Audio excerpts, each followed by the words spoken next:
Auction 389 properties. Right. So getting back to that system. Well, we just last year alone we sold just under 200 properties to investors all over the country. They bought the property from us, rehabbed, rented, and with a tenant in it, turnkey. Okay.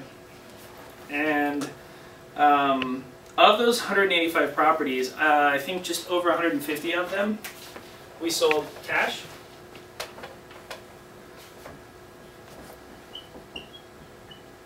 I think we only had leverage on about 35 of them. And of those 150 cash buys, about 100 of them were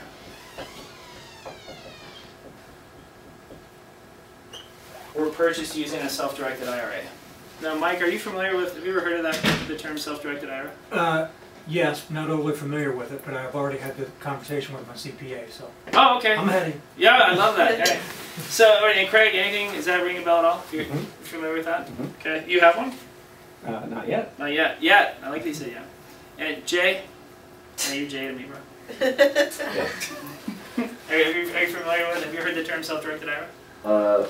I have, but not in this instance. You're going to put real estate in it. Okay, so we probably spend half of a day teaching investors about self-directed IRAs. In the 70s, they passed the legislation that allowed investors to take IRAs from previous jobs or create an IRA with the purpose of directing your own investments and not leaving it up to your boss.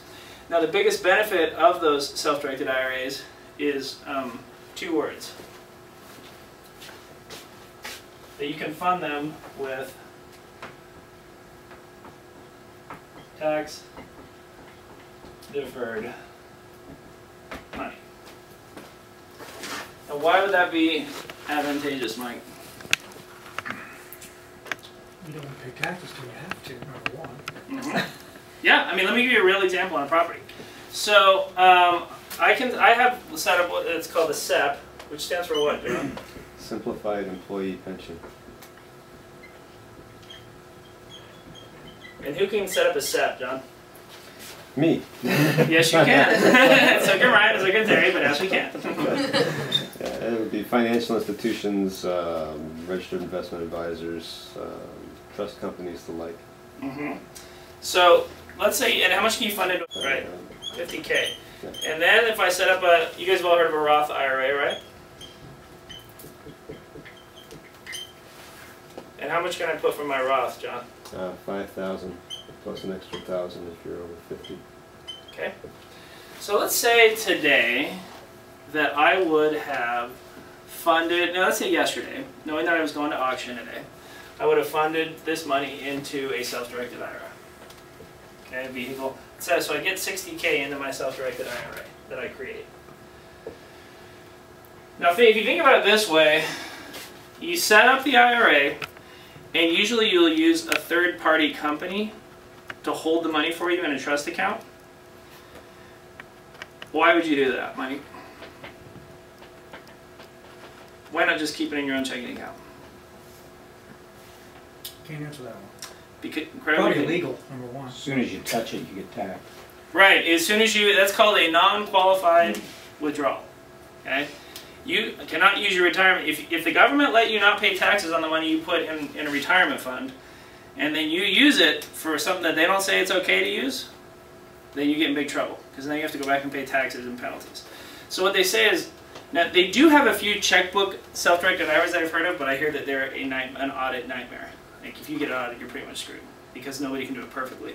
So what the companies have set themselves up, and they said, okay, my name's Aaron, and I want to be a self-directed IRA facilitator. So here's how I work. I have these trust accounts, I get approvals, I should show a certain amount of cash reserves.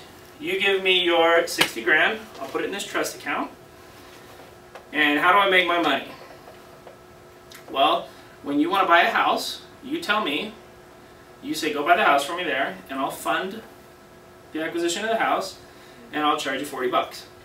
And then when you want to sell that house, I'll charge you $200. And then when you want to take money out to pay for a new roof on the house in 10 years, then I'll charge you 50 bucks. Every time you want to move the money in or out of the IRA, I'll hit you with a little fee. That's how they make their money.